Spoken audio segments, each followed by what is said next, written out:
Buenas tardes, bienvenido nuevamente a su programa en Derecho, bajo la dirección de la doctora Elda Ginés Vélez Zapata y la coordinación del canal comunitario Amaga Televisión. Bienvenidos también los canales comunitarios del suroeste antioqueño afiliados a Redes Sur y al canal comunitario de La Ceja en el oriente antioqueño. Nos acompañan nuevamente hoy los abogados Alejandro Uribe y la doctora Diana Morales Builes, jueces del circuito laboral de Medellín. Como es costumbre en nuestro programa, es hablar un poco sobre los derechos de los ciudadanos y de la parte jurídica, como abogados y expertos en materia de derecho laboral. Simplemente es atendiendo las inquietudes, las consultas de la comunidad, de los usuarios. Les recuerdo que esto es simplemente una demostracióncita, un poco de conocimiento, pero las consultas en sí a profundidad se pueden hacer directamente con ustedes en sus oficinas, aquí en Amagá, o ahorita ustedes les darán la dirección de sus consultorios jurídicos. Bienvenido nuevamente, doctor Alejandro, muchas gracias por acompañarnos en este programa y por compartir con la comunidad, con nuestro municipio, el conocimiento en la parte jurídica. Doctora Diana, bienvenida también nuevamente a este programa. En el último programa estuvimos hablando de pensión de vejez, ahora volvemos a retomar un poco la pensión de vejez y entramos en materia de pensión de invalidez y de pronto si nos alcanza el tiempo, veremos pensión de muerte por muerte que llamábamos antes o pensión de sobrevivientes. Doctor Alejandro, bienvenido y buenos días al programa. Muchas gracias, León Fabio, señores televidentes, es un placer nuevamente estar por acá acompañándolos y ojalá que este programa se convierta de gran ayuda para cada uno de ustedes en este municipio y en todo el suroeste, y si nos ven en el municipio de La Ceja, ojalá les pueda servir de apoyo para todas aquellas inquietudes que tengan en materia laboral y de seguridad social. Muchísimas gracias, León Fabio. Doctora Diana, igualmente es la intención de este programa y así lo hemos hecho con la doctora Elda Ginés, que fue la que tuvo la gran idea de compartir con la comunidad el conocimiento, con la doctora, con los abogados que traemos siempre a nuestro programa, absorbiendo consultas e inquietudes de la comunidad. Doctora, buenos días. Muy buenos días a todos los televidentes, buenos días León Jairo, un saludo a todos. De nuevo acá contenta en Amagá grabando este programa que esperamos sea de mucha utilidad para toda la comunidad del suroeste antioqueño y en La Ceja donde nos ven también. Les recuerdo la dirección de la oficina, estamos ubicados en la carrera 49, número 5058, oficina 310, edificio San Fernando, teléfono 251-8424. Con gusto todas las inquietudes que tengan y que les surjan luego de este programa, les seremos atendidos allá. Okay, gracias doctora Diana. Doctor Alejandro, entremos en materia entonces. El programa pasado estuvimos viendo lo que fue pensión de vejez y abordamos pues las diferentes transiciones que ha tenido la ley a partir del decreto 758 del 90, reglamentario del acuerdo 049 del mismo año, que nos daba la pensión con 500 semanas, ya eso casi que es imposible, todavía puede existir una población que pueda estar cubierta por esa transición, pero ya diríamos que está en vía de extinción. Y la ley 100, que modifica en el artículo 36 ya el monto de semanas cotizadas y no modifica la edad, y luego el decreto 797, que ya sí empieza a modificar más los parámetros, los requisitos mínimos necesarios para la pensión de vejez. Hasta ahí pues estuvimos viendo las tres transiciones, lo hemos repetido en varios programas, creo que aunque lo repitamos y lo repitamos siempre van a tener inquietudes y van a haber dudas. Doctor Alejandro, empezamos entonces el programa de hoy haciendo de cuenta que ya la persona está pensionada, bien sea por el 758, por la ley 100, la ley 797 o amparados en el acto legislativo 01 del 2005, que empezó a aumentar también la semana. Perdón, el que aumentó la semana fue el 797. Ya una persona hoy pensionada pregunta mucho es por el incremento para la familia, el incremento para la señora, cónyuge o compañera y para los hijos menores de edad. ¿Cuáles son los requisitos para que una persona pueda hoy tener derecho a ese incremento y cuál es el incremento que se le da a una persona pensionada por vejez en el sistema de prima media compensación definida? Sí, hoy todavía, León Fabio, las personas y aquellos pensionados que les hayan concedido y reconocido la pensión bajo el amparo del decreto 758 de 1990 por derecho propio, es decir, que cumplieron a esos requisitos para pensionarse antes de 1990, o que les concedieron la pensión en virtud de lo dispuesto en el régimen de transición, pero también aplicando ese decreto 758 de 1990, esos pensionados, si tienen a su cargo a su cónyuge o a su compañera permanente, lo mismo una pensionada que tenga a cargo a su cónyuge o a su compañero permanente, tiene derecho a recibir un 14% del salario mínimo.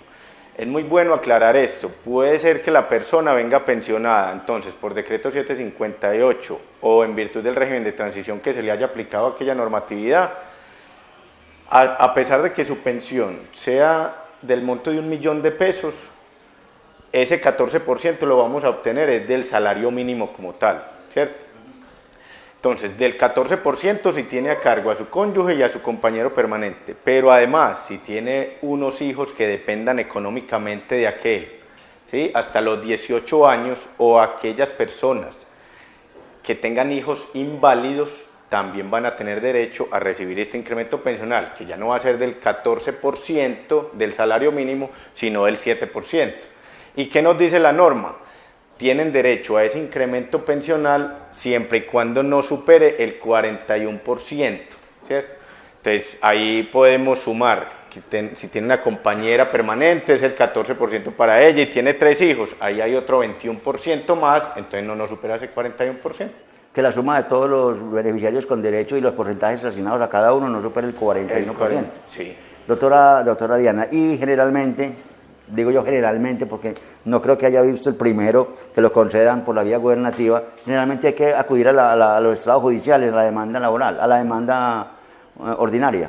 Así es, Colpensiones se agota el trámite administrativo ante la entidad con el objeto de poder demandar, pero la entidad considera que los incrementos pensionales no continúan vigentes en el reglamento, que fueron derogados tácitamente por la Ley 100 de 1993 y como tal hay que acudir a la jurisdicción ordinaria laboral para reclamarlos, pero allí sí hay unanimidad y consideran que los incrementos aún permanecen vigentes y son otorgados. Como dice el doctor Alejandro, así la pensión sea de 1.000.000 o más, solamente se aplicaría ese 14% a una base que es el salario mínimo, ¿cierto? Y la otra inquietud, doctora, ¿hasta qué monto? ¿Cuál es el tope máximo de la mesada que yo debo tener para poder reclamar? Es decir, no establece la ley, por ejemplo, como en el caso laboral de las cajas de compensación que establece 2 salarios mínimos. No importa cuánto sea la mesada que la persona devengue, tiene derecho a ese incremento siempre y cuando haya sido pensionado bajo el régimen de transición. Así es, el artículo 21 del decreto 758 establece los incrementos pensionales y señala que sobre la pensión mínima no establece un monto, que si la persona recibe una pensión de 10 millones entonces no tiene derecho al incremento pensional, pero igual las condiciones son que la persona, el pensionado, tenga la cónyuge o compañera o hijo a cargo que dependa económicamente de eso, no importa el monto de su mesada pensional. La pregunta también que se da mucho aquí en Amaga, que me la han hecho, doctor Alejandro, es: yo tengo a mi compañera o mi cónyuge ya recibiendo el incremento porque agoté toda la vía y hice todos los trámites, fallaron a mi favor y tengo mi compañera fallece, ¿yo puedo incluir otra y continúa o tengo que volver a demandar? Sí, ahí, no, de todas maneras ahí ya tendríamos que hacerle una nueva reclamación a Colpensiones para que le reconozca este nuevo incremento por esta nueva cónyuge o nuevo compañero, ¿sí? Nosotros entonces, lo más seguro es que Colpensiones va a negar ese incremento nuevamente y entonces vamos a tener que proceder a formular una nueva demanda, demostrándole al juez, como dice la doctora Diana, que esta nueva compañera o este nuevo cónyuge, si es que se casa nuevamente la persona, sí depende económicamente del pensionado. ¿Qué tenemos que demostrarle al juez y cómo lo hacemos? Esa dependencia la demostramos a través de testigos. Nosotros, si de acá nos llama un pensionado, si de cualquier municipio del suroeste nos llama cualquier pensionado, que sea pensionado con el decreto 758 de 1990 o que se le haya reconocido en virtud del régimen de transición a través de esa normatividad, nosotros le decimos: consígase 3, 4 personas que acrediten que usted lleva conviviendo con esta señora tanto tiempo, pero lo más importante es que esta señora sí depende económicamente de usted, ¿Por qué? Porque usted le da el alimento, usted le da el vestido, esta señora es ama de casa y no hace nada, no es pensionada, no recibe ninguna ayuda del Estado, los hijos que tienen no le dan nada porque ya se separaron, ya se organizaron, ya se fueron a convivir con otra niña, ¿sí? Entonces, esas personas son las candidatas para solicitar ese incremento pensional. Y doctora Diana, y cuando se le otorga ese incremento para la cónyuge, la compañera y para los hijos, en la medida en que se va perdiendo, no pasa como con la sustitución pensional, en la medida en que se va perdiendo el derecho porque el hijo ya llegó a los 18 y no acredita la calidad de discapacitado, por ejemplo, en el caso, supongamos que tenga 2 hijos y recibe 7 por cada uno, 7% por cada hijo. En caso de que ellos vayan perdiendo el derecho, eso no se le suma al otro y tampoco se le suma a la compañera, simplemente son fijos. No, los porcentajes son reglados, 14% por cónyuge o compañera y 7% por hijos menores de 18 años o hijos inválidos. Una vez desaparezcan las causas que dieron origen a ese incremento, entonces el pensionado deja de recibir ese aumento sobre su pensión. Siendo tan poquito ese porcentaje, doctor, a muchos abogados no les gusta de pronto trabajarlo porque es muy poquito, porque es que imagínense 7% para un proceso laboral que le demora bastante rato.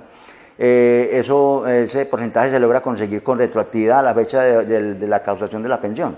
Pero vea, León Fabio, decimos que es poquito, porque si uno multiplica hoy el 14% de un salario mínimo, posiblemente sean 90.000 pesos. Pero si nos vamos a lo que usted dice, León Fabio, a esa retroactividad que podemos obtener. Si hoy le estamos presentando a Colpensiones la reclamación del 2016, nos vamos 3 años para atrás, que es la prescripción de los derechos laborales.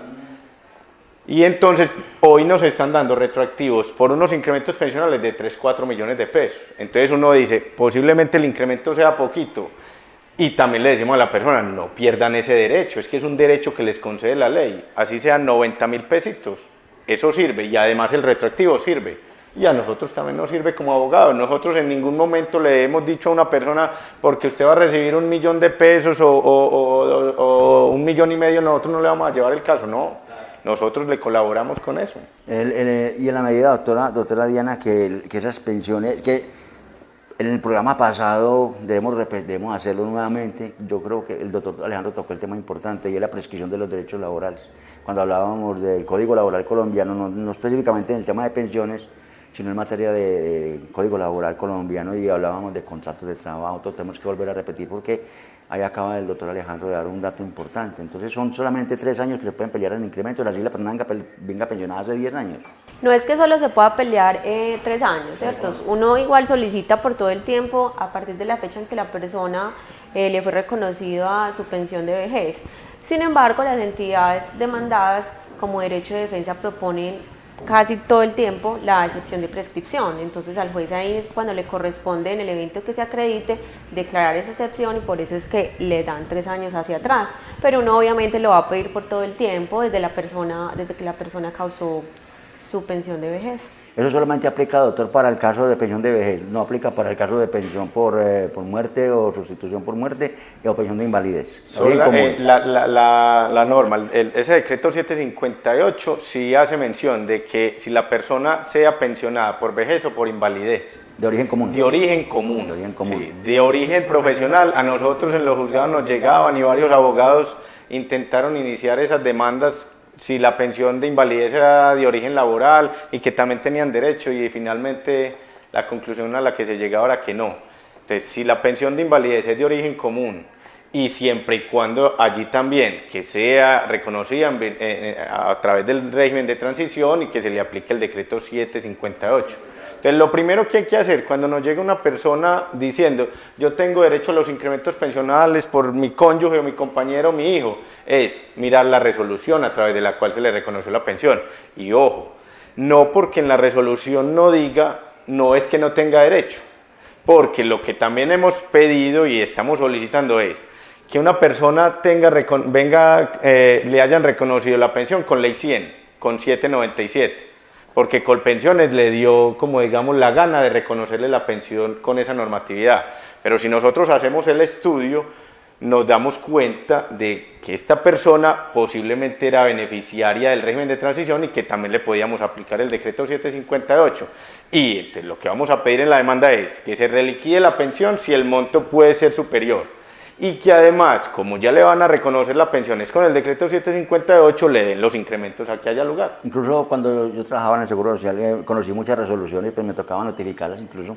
Y lo que dice el doctor Alejandro es cierto, el Seguro Social simplemente la cogía por lo más fácil. O sea, si la persona cumplía los dos requisitos, se iba por lo más fácil que era el de la ley 100, para no ponerse a explicar en un acto administrativo todo eso. Ahora sí, Colpensiones lo está explicando clarito. Hoy una resolución de Colpensiones es muy clara y lo que dice el doctor Alejandro es cierto. Simplemente lleve la resolución, si no la tiene, pida una copia a Colpensiones, pero con la resolución ustedes se van a dar cuenta, excepto pues que sean por allá del Seguro Social que no especificaba bajo qué régimen, simplemente le la daban porque no había tanto complique y porque la normatividad no había empezado a cambiar tanto, ¿cierto? Entonces, fundamental, doctora Diana, es que la persona tenga en la mano o que tenga disponible la resolución o el acto administrativo con el cual ir una pensión. Pero muy importante, León Fabio, también es, en la resolución muchas veces, no en lo cotidiano, lo general, pero sí muchas veces no se especifica con esta normatividad le reconocemos su pensión o le vamos a reconocer su pensión, pero hay factores que nos indican que posiblemente haya sido con el decreto 758. ¿Cuáles? Por ejemplo, si la persona ven que el IBL es de 1 millón y que le aplicaron a ese IBL para hallar el monto un 90%, eso nos está indicando posiblemente que haya sido con el decreto 758 por la cantidad de semanas. Si la persona tenía 1.300, 1.400, le vamos a aplicar el 90%. Cuando es el 90%, uno dice, esta persona es pensionada con decreto 758. Y por tanto, entonces, tendría derecho, si tiene la cónyuge, la compañera permanente a cargo, a solicitar los incrementos. Y en ese caso solamente aplica para el sector privado, no aplica para el régimen de transición de ley 33 que aplica para servidores públicos, doctora. Bueno, lo que pasa es que frente a las personas que se pensionaron con el régimen de transición de la norma anterior, ley 33 del 85, una época en que el tribunal y los juzgados laborales estaban concediendo ese incremento, porque consideraban que esa normatividad también estaba incorporada a la ley 100 por transición. Pero de acá el Tribunal Superior de Medellín unificó la jurisprudencia y señaló que solo eran procedentes los incrementos pensionales para las personas que se pensionaban bajo el decreto 758, o sea, por vía directa o por transición, como le indicó el doctor Alejandro. Entonces, para las personas que se pensionan en el sector público no hay lugar. Sin embargo, nosotros estamos revisando en muchos casos de personas que laboraron en el sector público, pero que alguna vez estuvieron antes de la ley 100 en el sector privado. Y a esas personas entonces podemos analizar el caso de si pueden o no pensionarse bajo el decreto 758, sumando esos tiempos públicos y privados, y de esa manera habilitar la posibilidad de tener derecho al incremento pensional. Tendría que ser mucho más el aporte al sistema privado que al público, ¿no? No tendría que hacer más el aporte, sino que esa persona por lo menos haya cotizado al IS hoy Colpensiones en algún momento antes de la entrada en vigencia del Sistema General de Pensiones, sea 1 de abril del 94 o 30 de junio del 95, dependiendo si era trabajador público del sector municipal, del orden nacional o territorial o municipal.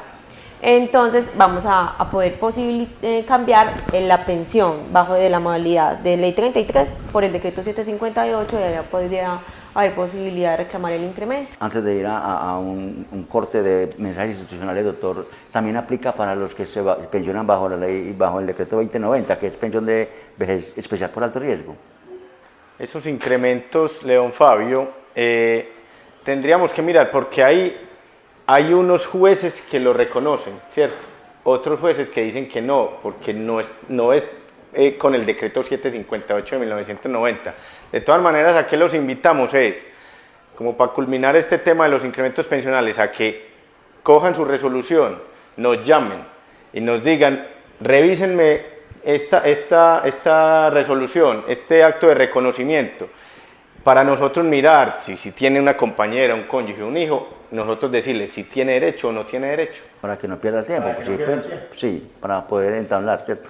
Y el último puntico, ya para que vamos al corte de mensajes, Gabriel, es hace unos días, ahora 8 días, estoy viendo una sentencia de la Corte Constitucional, creo que es, no estoy mal, que modifica un poco el ingreso base de liquidación de lo que usted hablaba, doctora, ahorita, cuando ponía el ejemplo del $1.000.000. Y ha dicho, siempre decía la ley, y siempre ha liquidado el Colpensiones, me imagino que los fondos privados también estaban liquidando por el promedio del ingreso base de liquidación de los últimos 10 años. Sale hace unos 8 días más o menos, o 15 días, un nuevo concepto que modifica todo esto y dice que se puede o se debe liquidar con el último año devengado al momento de adquirir el derecho a la pensión. ¿Eso se aplica para el sector público o al sector privado, doctor Alejandro, doctora Diana? Ese IBL, la forma mayor es IBL con el último año de servicios, como lo indicamos en el programa pasado, aplica para las personas que se pensionaron bajo la ley 33 del 85, porque el artículo 1 de esta norma prevé que el IBL se debe hallar con los factores salariales devengados en el último año de servicios. Pero para el sector privado la norma sí es clara e indica en el artículo 21 y 36 de la ley 100 inciso 3 que será con los últimos 10 años o toda la vida laboral. Pero entonces, con el último año expresamente lo consagra la ley 33 del 85 que se aplica solo para el sector público. Solamente para el público. Y ya lo de los 10 años o toda su vida es aplicando el principio de favorabilidad. Pero ahí es, León Fabio, que nosotros tenemos que analizar caso por caso, porque una persona le reconocieron con ley 33 el 75% de su IBL. Compartido tiempos.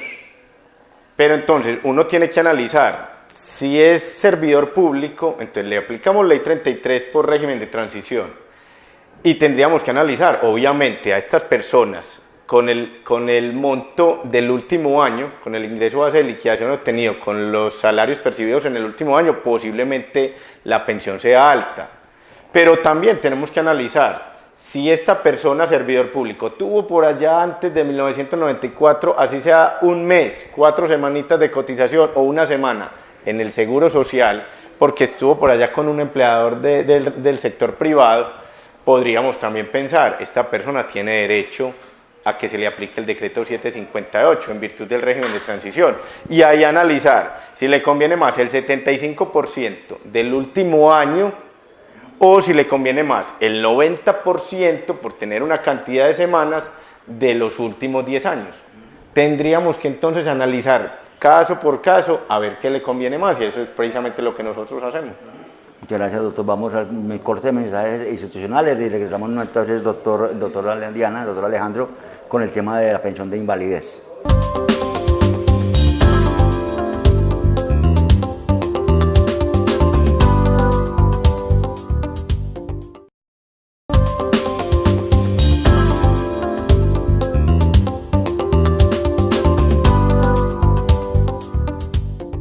Regresamos nuevamente en Derecho, doctor Alejandro, doctora Diana.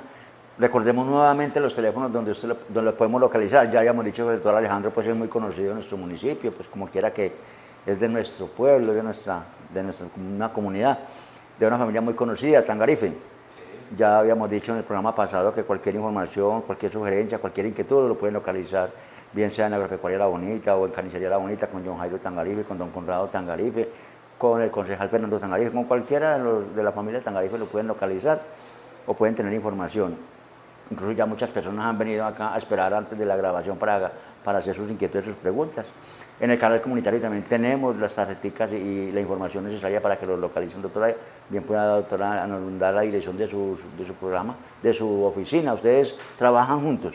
Sí, claro, nosotros trabajamos juntos, nos pueden encontrar en la siguiente dirección: carrera 49, número 5058, oficina 310, edificio San Fernando, es por todo Junín, antes del edificio Coltejer.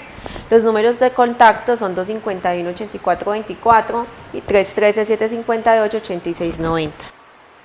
El celular mío es 311-627-3946, por allá con mucho gusto los atenderemos. Nos llaman, nos dicen cuándo van a ir, si es gente del suroeste, les abrimos el espacio, si no pueden en semana, los sábados los atendemos.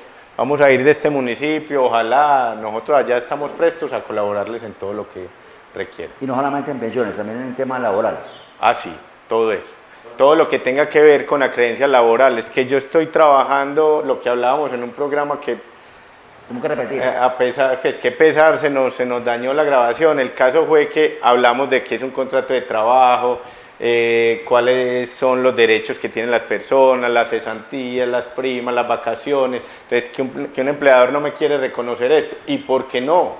También estamos prestos a colaborarle a cada uno de los empleadores de este sector del suroeste, porque posiblemente los trabajadores muchas veces demandan sin tener razón, ¿sí? Y entonces nosotros, vale, vamos a colaborar para contestar una demanda a ese empleador o para, ¿por qué no?, asesorarlo en muchas cosas e inquietudes que tengan. Incluso en ese programa estuvimos hablando, doctora Diana, y tenemos que volver a repetir porque fue muy importante. Y estuvimos hablando de que posiblemente ya se tenga derecho a la prima de servicios para el sector del servicio doméstico. Ya hoy es un hecho. El presidente de la República acaba de sancionar la ley que le da los derechos laborales en materia de prima de servicios al empleado del servicio doméstico. Y eso lo teníamos nosotros en estudio también en el programa y lo teníamos debatiendo. Bueno, doctor Alejandro, en materia de invalidez, modificó mucho la ley 100, la invalidez con relación al decreto 758. Todavía, ya el decreto 758 no aplica para nada en invalidez en este momento.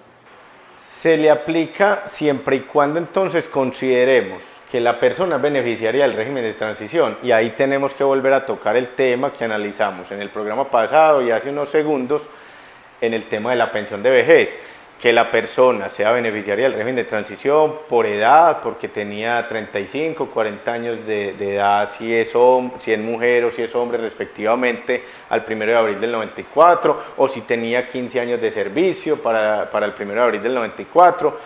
Y si esa persona es beneficiaria del régimen de transición, nosotros podemos decir sin lugar a dudas que si tiene una invalidez le podemos aplicar la normatividad anterior. Pero hoy, la regla general es que una persona entonces se invalida hoy. Le vamos a aplicar entonces lo dispuesto en la ley 860 del 2003, que fue la que modificó en parte la ley 100 de 1993. Entonces, ¿qué es muy importante? Es que yo tengo derecho a la pensión de invalidez. Nos tenemos que hacer la pregunta: ¿usted ya fue calificado? ¿O usted ya le dijeron que tiene una pérdida de capacidad laboral superior al 50%? Si nos responde que sí, ya vamos a analizar otros requisitos que los podemos ver ahorita. Entonces, lo primero, se tiene que calificar la persona a través de varias entidades. Si viene con un fondo de pensiones, nosotros le podemos solicitar al fondo, califíquelo, porque viene posiblemente con una incapacidad de mucho tiempo. O si no, entonces nosotros lo podemos hacer calificar en la Junta Regional de Calificación y después, si no estamos de acuerdo con ese dictamen, subir a la Junta Nacional de Calificación en la ciudad de Bogotá. Y si esa entidad nos dice tiene una pérdida de capacidad laboral superior al 50%, ya entonces vamos diciendo posiblemente sea acreedora a una pensión de invalidez. Primer requisito, calificación superior al 50%. Exactamente. Segundo requisito, doctora, ¿cuánto tiempo de cotización o qué tiempo debo estar afiliado en el momento de la calificación? ¿Debo tener cuántas semanas cotizadas en ese momento? Bueno, como lo dijo el doctor, lo más importante, uno de los pasos importantes es que la persona sea calificada como inválida. Para ser una persona considerada como inválida tiene que tener una pérdida de capacidad laboral superior al 50%, sea de origen común o de origen profesional. Si es de origen común, otro requisito que debemos analizar es la fecha de estructuración de esa invalidez. Partiendo de la fecha de estructuración de la invalidez, vamos a determinar cuál es la norma aplicable para determinar si la persona causa o no esa pensión. Entonces, si la persona tiene una fecha de estructuración de una invalidez a partir de 1992, entonces ahí vamos a aplicar el decreto 758 del 90, que era el que tú hablabas. Si la persona tiene una pérdida de capacidad laboral que se le estructuró en el 95, entonces vamos a aplicar la ley 100. Si la fecha de estructuración es posterior al 2003, entonces va a ser la ley 860. En la actualidad, con la ley 860 se requieren como requisitos para que la persona cause esta prestación que estuviera cotizando al momento de la estructuración y 3 años hacia atrás 50 semanas de cotización. Sin embargo, frente a este tema de las 50 semanas han habido pues algunos cambios jurisprudenciales y se ha posibilitado el que se pueda aplicar la norma anterior. Si una persona causa la pensión de invalidez, se estructura la invalidez bajo la ley 860, se puede aplicar la ley 100 si la persona no tiene las 50 semanas de cotización. Entonces podemos echar mano de la ley 100 en su versión original, que consagra 26 semanas en el último año anterior a la invalidez o 26 semanas en cualquier tiempo si la persona estaba activa en el sistema de pensiones. Entonces supongamos que una persona se invalida hoy y no tiene las 50 semanas en los últimos 3 años a esa invalidez, pero estaba cotizando al momento en que le fue estructurada esa invalidez y cotizó en cualquier época más de las 26 semanas como mínimo, habría posibilidad de acudir a la jurisdicción ordinaria laboral a reclamar esa pensión de invalidez. ¿Esa sí va por demanda? Sí, porque esa sería en aplicación pues de la jurisprudencia y el principio de la condición más beneficiosa o favorabilidad, ¿cierto? Bueno, ya si la persona estructura la invalidez con ley 100, ¿cierto? Del 93 para atrás, entonces, del 94 para atrás, entonces los requisitos van a ser el mismo 50% de pérdida de capacidad laboral, 26 semanas en el último año anterior a la estructuración de la invalidez o 26 semanas de cualquier tiempo si está como cotizante activo. Ahora, si la persona causa la pensión, se le estructura la pensión bajo el decreto 758 del 90, esto es de 1993 hacia atrás, entonces los requisitos van a ser 300 semanas en cualquier tiempo o 150 semanas en los últimos 6 años a la fecha de estructuración de esa invalidez. Doctor Alejandro, y en el caso de las pensiones de invalidez y la pensión de vejez, invalidez de origen común, no son compatibles, o sea, yo puedo tener las dos pensiones de invalidez y de vejez. De origen común no. Entonces, podemos decir entonces tajantemente que esas dos pensiones, de origen, la pensión de invalidez de origen común y la pensión de vejez de origen común son incompatibles. Pero entonces también tenemos que analizar ahí, es que esta persona lo que sufrió fue un accidente de trabajo o esta persona viene y la pensión de invalidez se la reconocieron en virtud de una enfermedad profesional que tuvo. Entonces podemos decir que si tiene ya un número de semanas suficientes para alcanzar la pensión de vejez, es perfectamente compatible con esa pensión de invalidez de origen profesional.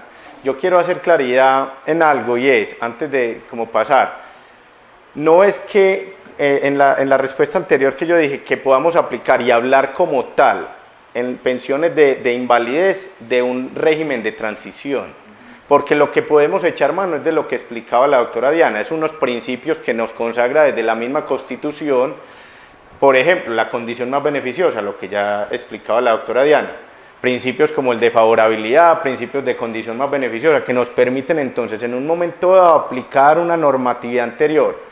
Régimen de transición, vamos a poder hablar de él cuando hablamos de pensiones de vejez. Y por eso entonces podemos decir en régimen de alto riesgo, en régimen del decreto 758 y ley 100, que vamos a aplicar en virtud del régimen de transición dispuesto en el artículo 36, aplicar una normatividad anterior. Doctora Diana, para llegar a ese 50% que es difícil en Colombia, pues con la ley 100 y con la modificación del 860, muchas personas, por ejemplo, llegan a la instancia de la calificación laboral, bien sea por la EPS, con su equipo de trabajo de medicina laboral, o por el fondo de pensiones porque no estoy cotizando, de pronto no estoy cotizando a salud de pronto la persona o algo, y llega al 45, al 47, el 46%, le queda faltando muy poquito, como decimos los paisas, le faltó pues el centavo para el peso. Esa persona de pronto puede mediante pues, la asesoría de usted y de los abogados, puede argumentar que se le sean sumadas algunas otras enfermedades colaterales. De pronto digo, bueno, ya esta discapacidad que me calificaron por este accidente que fue común, me atropelló un carro, que he podido, pero yo soy diabético, soy hipertenso, tengo problemas de visión. Yo podría ir y que la Junta me sumara un poquitico más eso, a ver si logro subir el 50. Claro que sí. Cuando nosotros revisamos un dictamen de pérdida de capacidad laboral y observamos que la persona se le dio, por ejemplo, un 46%, un 47%, miramos si efectivamente la entidad calificadora tuvo en cuenta al momento de efectuar esa calificación todos los diagnósticos médicos que el paciente tiene. Supongamos que la persona tiene diabetes, pero no le calificó la obesidad y ese es un problema que le puede generar problema para las rodillas, para caminar, para sostener peso, para muchas cosas, ¿cierto? Entonces miramos qué enfermedades dejaron de tenérsela en cuenta y que son importantes para que esa pérdida de capacidad laboral pueda ser superior al 50%. Entonces lo que nosotros hacemos es que si la persona llega en primer lugar con el dictamen del fondo de pensiones, si está dentro del término, pues solicitamos los recursos ante la Junta Regional o ante la Junta Nacional, dependiendo del caso, agotamos toda esa vía.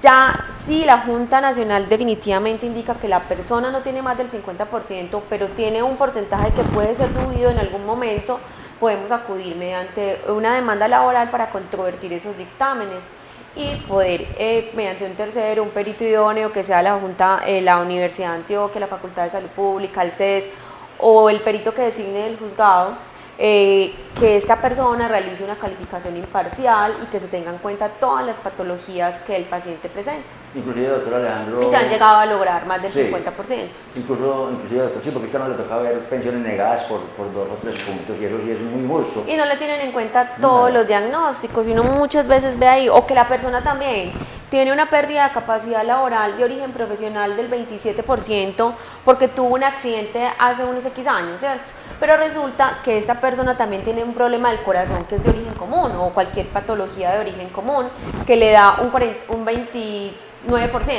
Resulta que no tendría derecho a una pensión de origen profesional por sí solo con ese porcentaje porque no supera el 50%, y tampoco tendría derecho a una pensión de origen común porque tampoco es la calificación de origen común supera el 50%. Entonces ahora la jurisprudencia de la Sala Oral de la Corte Suprema de Justicia ha dictado sentencias en las que indica que esos 2 porcentajes se pueden sumar y que la última entidad que calificó sea la que otorgue la pensión. Y en el caso, doctor, por ejemplo, dice la doctora, muy importante el tema de sumar esas cositas adicionales a la patología principal que tiene el paciente por el cual lo calificaron. También se tienen en cuenta otros factores, doctor Alejandro, y es la edad del paciente, su entorno familiar, su entorno laboral y su capacidad para desempeñar otras actividades. Es decir, no es lo mismo calificar un profesional que calificar, por ejemplo, un minero que no tiene otra posibilidad de hacer otra cosa diferente. ¿Cómo lo llama? Minusvalía. Entonces, cuando se va a calificar a una persona, la Junta lo que tiene por allá en cuenta es lo dispuesto en el decreto 917. Ese decreto, entonces, y esa normatividad lo que nos dice, cuando yo voy a analizar una pérdida de capacidad laboral, tengo que tener en cuenta 3 aspectos: lo que es la minusvalía, lo que es la discapacidad y lo que es la deficiencia. Entonces, cada uno de esos ítems nos va a dar un porcentaje, y eso es lo que se suma para darnos entonces qué porcentaje de pérdida de capacidad laboral tenga la persona. Entonces, como usted dice, nosotros somos abogados, posiblemente si a mí se me daña este dedito o 2 dedos, yo no tenga ningún problema para seguir con mi profesión. Pero a nosotros siempre nos ponían un ejemplo en nuestras clases, no es lo mismo entonces que a mí yo pierda 2 o 3 dedos que un pianista que se dedica a trabajar con sus dedos pierda esos 2 o 3 dedos. Posiblemente el porcentaje que a él le va a arrojar entonces un dictamen de calificación sea muy superior al que me van a dar a mí si yo soy abogado, o si es un profesor, o si es todas esas cositas. Por eso cada caso es muy diferente y cada caso hay que analizarlo. En estos días llegaron a la oficina y tenemos un casito, y muy importante es: yo estoy sufriendo del corazón, pero me dieron el 40%. Entonces nosotros le preguntamos: ¿y usted, por ejemplo, por ese problema del corazón, está siendo atendido por un psicólogo o por un psiquiatra en virtud de todos los problemas que tiene con su familia, con usted mismo? Sí, yo ya estoy empezando a ir así. Listo, entonces dígale a ese psicólogo, dígale a ese psiquiatra que en toda su historia refleje todo eso que usted está padeciendo, porque eso en un momento dado nos va a servir en una impugnación que hagamos de un dictamen para que ese porcentaje crezca. Ya no solo le analizan la enfermedad que tenga cardiovascular, sino que también le van a analizar esa parte psicológica que se ha visto afectada y que también nos puede arrojar un porcentaje de pérdida. Y también a veces pensando en ese mismo procedimiento como parte de la rehabilitación, doctora, muchas EPS y muchos fondos de pensiones lo que hacen es que al trabajador lo reubican, le solicitan a la empresa que lo reubique en una actividad donde su deficiencia no le incomode y pueda seguirle siendo útil a la entidad o a la empresa para no pensionar. Generalmente lo mandan a reubicar con un 48, 47% y lo mandan a reubicar. De pronto, si es el caso de enfermedad profesional o de accidente de trabajo, entonces le dan una indemnización y que siga trabajando. Posiblemente de pronto el trabajador no aguante, la enfermedad es progresiva, o la empresa se va a acabar, o van a recortar personal y entonces lo tienen en la mira porque van a sacar a los enfermos.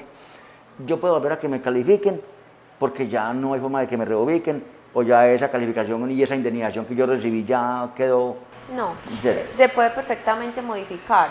Si la patología es progresiva, entonces podemos solicitar una nueva calificación con esa nueva historia clínica que el paciente tenga.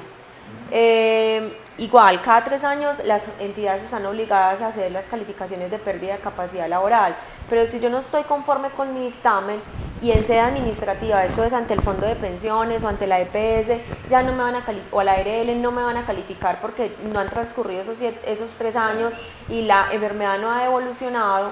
Entonces podemos acudir ante el juez laboral y que sea un tercero el que califique, pero perfectamente lo podemos hacer. Ahora, esa persona en principio tiene estabilidad laboral reforzada y no podría terminarle su contrato de trabajo, pero pues lastimosamente se dan muchos casos en que las personas en estos tipos con este tipo de patologías y con pérdidas de capacidad laboral les terminado el contrato, también pueden acudir a la oficina, que podemos hacer pues como todo el trámite ante el ministerio o ante los juzgados laborales para que esa persona pueda obtener la reubicación laboral o la indemnización. Pero en todo caso, frente a la pregunta de que si se puede o no controvertir el dictamen, perfectamente lo podemos hacer. Volverlo a solicitar aunque no hayan transcurrido los 3 años. Aunque no hayan transcurrido, si se ven nuevas patologías o que la enfermedad pues ha tenido cambios. Otro problema, doctor Alejandro, que se está presentando mucho y a nivel nacional, y es la dualidad que hay entre la enfermedad profesional y la enfermedad de origen común. Están las EPS y los fondos y los fondos de pensiones privados y régimen público, prima media, están en ese tira y afloje y se están chutando la pelota, como decimos nosotros. Entonces, uno ve, por ejemplo, una persona que tiene un problema de un accidente de trabajo que vino siendo tratado por la ARL y cuando se llega al momento de la calificación le dicen su calificación es 0. Y no es porque sea 0 la calificación, sino que ellos no lo calificaron porque consideran que es de origen común, que tenía, por ejemplo, un desgaste de columna que no se había dado por el accidente que estaban tratando. Ahí esa pelea entre los dos, chutándose en la pelota, entre si es accidente común o es accidente laboral, aunque todos dos necesitan el 50% de pérdida de capacidad laboral, con la diferencia de que en la parte de profesional o laboral hay indemnización, después del 5%, ¿cierto? Y en cambio en la enfermedad común no hay tipo de reconocimiento y de prestación. ¿Cómo se puede manejar el tema, doctor? Vea, los pacientes andan para arriba y para abajo con toda la historia clínica. Con toda su historia clínica. Bajo la muleta. Y lo más importante que nosotros sí le decimos es, guarden así, les pese mucho toda esa historia, guárdenla. Porque ese es el soporte de nosotros para nosotros, en un momento dado, tener que demandar. Porque sí, eso es lo que se está viviendo ahora, incluso para el mismo reconocimiento de incapacidades. Empieza la persona incapacitada. No, pero es que es una enfermedad profesional lo que yo tengo. No, es una enfermedad de origen común, dice la ARL. Esta dice que no. No le quieren reconocer las incapacidades porque ellos se chutan la pelota, como usted dice, León Fabio. Entonces, ¿qué es lo que nosotros hacemos? A través de una tutela, inicialmente vincular a los dos. Que sea un juez, entonces, el que nos vaya a definir a quién le corresponde. Pero la persona en ningún momento tiene por qué sufrir esa pelea administrativa de que a quién le corresponde y a quién no. Entonces ya, lo mismo sucede ya para el reconocimiento no de una prestación como la de invalidez. Esta está diciendo no me corresponde porque es de origen común, esta no. Si nosotros vemos que todo nos indica que es una enfermedad de origen común o una enfermedad de origen laboral, pues vamos a demandar y en la demanda, ¿qué es lo que vamos a solicitar? Que sea la ARL o bien entonces ya la EPS la que defina el pago de esas incapacidades. O, ¿por qué no? La ARL, usted le obliga a reconocer esa pensión de invalidez. Ahora tocamos, doctora, ya antes de terminar, que ya se nos acaba el tiempo, tocaba el tema de la fecha de la estructuración de la enfermedad. Eso para los dos casos, común y profesional. La fecha de la estructuración de la enfermedad lo confundimos mucho con la fecha de la calificación, y no es lo mismo. No es lo mismo. La fecha de la calificación es cuando yo voy al ente calificador, sea EPS, sea fondo de pensiones, sea junta, a que me evalúen, ¿cierto? Y la fecha de estructuración depende de cuándo me diagnostican a mí la enfermedad o las patologías que me dan a mí la condición de inválido, ¿cierto? Que pueden ser la fecha de origen profesional, la fecha del accidente de trabajo o la fecha cuando efectivamente no pude tener recuperación y me quedaron unas secuelas, o en la parte común cuando me diagnosticaron y me documentaron la enfermedad, porque muchas personas también les pasa que vienen sufriendo una enfermedad y no le ha sido diagnosticada ni le ha sido documentada. Entonces ahí tenemos que entrar a mirar la persona cuándo empezó a enfermarse, ¿cierto? Empezó a sufrir cierta patología. Entonces la fecha de estructuración de la invalidez depende como tal, es yo cuándo soy considerado inválido, ¿cierto? Cuando tengo más fuerzas de trabajo. Pero muy importante, León Fabio, también siguiendo con la respuesta de la doctora Diana, es que tengan en cuenta, muchas veces nosotros vemos en esos dictámenes que profiere, por ejemplo, la Junta Regional, que corresponde esa fecha de calificación con la fecha de estructuración. Pero nosotros entonces ahí es donde tendríamos que entrar a demandar ese dictamen. ¿Por qué? Porque a nosotros, posiblemente si hoy va una persona 16 de julio a calificarse, la Junta o el Fondo de Pensiones o la Junta Nacional diga, es esta fecha de estructuración de invalidez la misma en que lo estamos calificando. Pero la persona no tiene entonces 50 semanas de cotización en los últimos 3 años. Nosotros lo que vamos a buscar es, a través de una demanda, que esa fecha de estructuración se varíe y que sea anterior porque la persona cotizó, por ejemplo, hasta el 2013.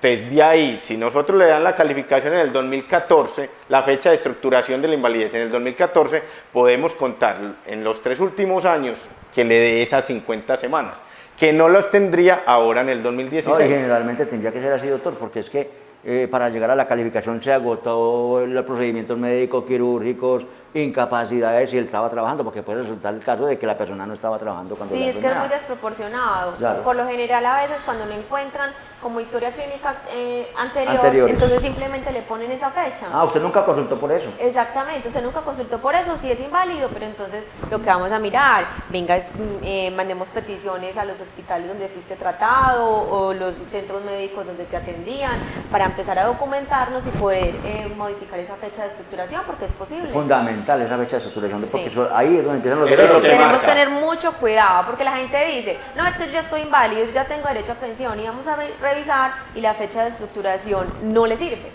Entonces hay que estar muy pendiente de eso al momento en que les califiquen. Les aconsejamos que siempre que sean calificados y les dé más del 50%, no se queden simplemente tranquilos, hágala revisar inmediatamente, pues hay que realizar. Y como la fecha de estructuración de la invalidez es la que marca el inicio de mi reconocimiento prestacional, sí. De ahí para acá, ya, estoy pensionado. Así hace un año que empecé las vueltas y ya estoy jodido, pero apenas hoy me calificaron con fecha de estructuración hacia atrás.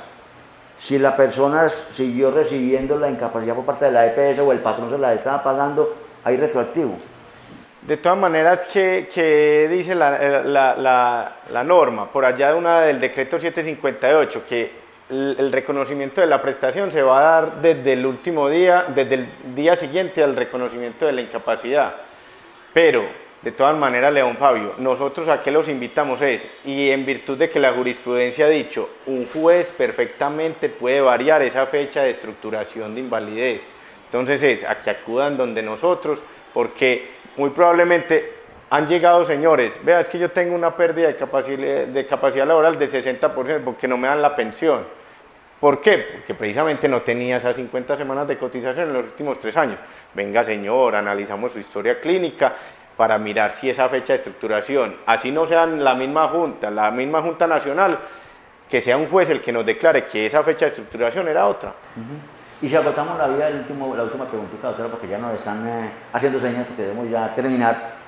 Si yo agoto la vía gubernativa, la vía administrativa, hasta la Junta Nacional, que es la última instancia, y sigo allá con el mismo concepto de que no alcanzo el 50%, ahí donde usted nos hablaba de que podemos, y el doctor Alejandro nos hablaba también de que podemos entonces pedir ante una demanda ordinaria, ante la justicia, podemos una demanda con los abogados, podemos empezar la vía judicial, aunque ya hemos agotado ya arriba la última calificación. Claro que sí. Los dictámenes de la Junta Nacional, que es la última instancia, son perfectamente controvertibles ante los jueces del trabajo y la seguridad social.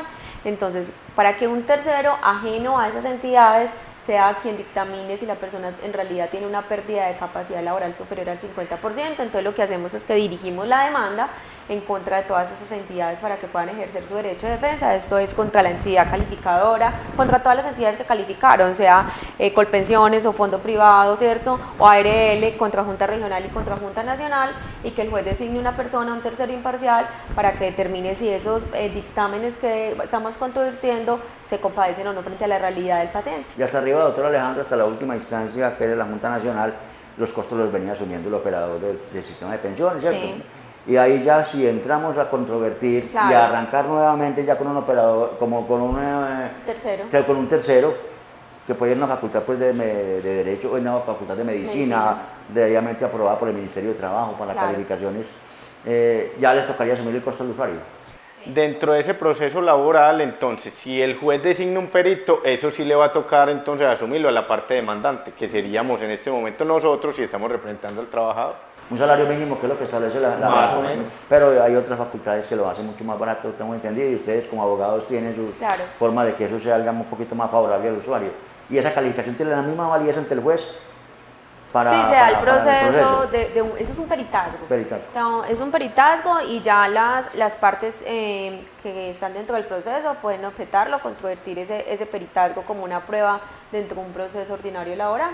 Pero el juez lo puede tener en Y cuenta. el juez va a ser el que dice, yo le hago caso a este nuevo peritaje, ¿sí? O yo le hago caso a lo que dictaminó en su momento la Junta y entonces nos va a conceder las pretensiones de la demanda o a absolver. Sí, tengo muchos casos, inclusive que la Junta Regional, que la Junta Nacional baja los porcentajes. Generalmente lo hacemos para que suba, pero a veces ellos la bajan porque el que apela es el operador, fondo, apela por pensiones.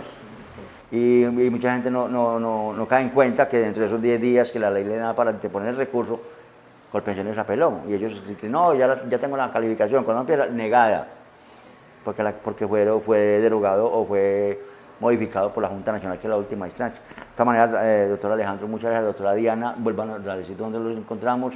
La gente nos pregunta cada ratico dónde, cuándo vienen.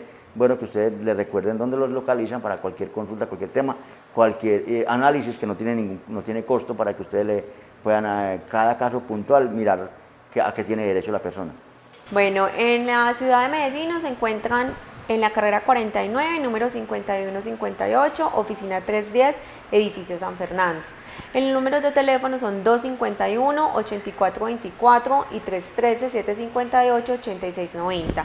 Ya el doctor Alejandro le indicará dónde nos encuentran acá o cómo nos pueden contactar en Amagá por medio de todos sus familiares. Acá en este municipio entonces, con cualquiera de los familiares míos de apellido Tangarife, está Conrado Tangarife, John Jairo Tangarife, Guillermo Tangarife de Medias y Medias, con cualquiera de ellos me pueden contactar. Allá hay tarjeticas, volantes de nosotros. Acá en el mismo canal comunitario nos están facilitando que vengan las personas a preguntar por nosotros. Y nuevamente agradecerle a León Fabio por esta invitación. Esperamos que no sea el último. Van a ser muchos programas donde nosotros, la doctora Diana y yo, los estamos acompañando para seguir tratando estos temas tan interesantes y que ojalá les sirvan a toda la comunidad de Amagá, a toda la comunidad del suroeste y, por qué no, a los del municipio de La C. No, ya para el próximo ya tenemos listo. Vamos al próximo programa, doctor. El próximo nos vamos de una vez a agendar para el próximo para que estén pendientes los usuarios y vamos a hablar de pensión por muerte, que llamamos la ley 100, que ahora llamamos pensión de sobrevivientes. Quiénes son los que tienen derecho, vamos a hablar de la compañera existente en el momento de la muerte, compañera posterior, compañero por ley de equidad de géneros, vamos a hablar de hijos adoptados con derecho, que también es otro de las modificaciones, de lo nuevo que tenemos en materia de beneficiarios, compatibilidad de las pensiones, doctor. Una señora pensionada, una señora cónyuge de un pensionado fallecido también puede tener su propia pensión porque laboró o porque quedó inválida y ella estaba afiliada al sistema. Vamos a hablar de todo eso en el próximo programa, agradeciendo al canal comunitario Amagá Televisión, a Gabriel en las cámaras, a doña Delfa en la dirección y una feliz tarde para todos.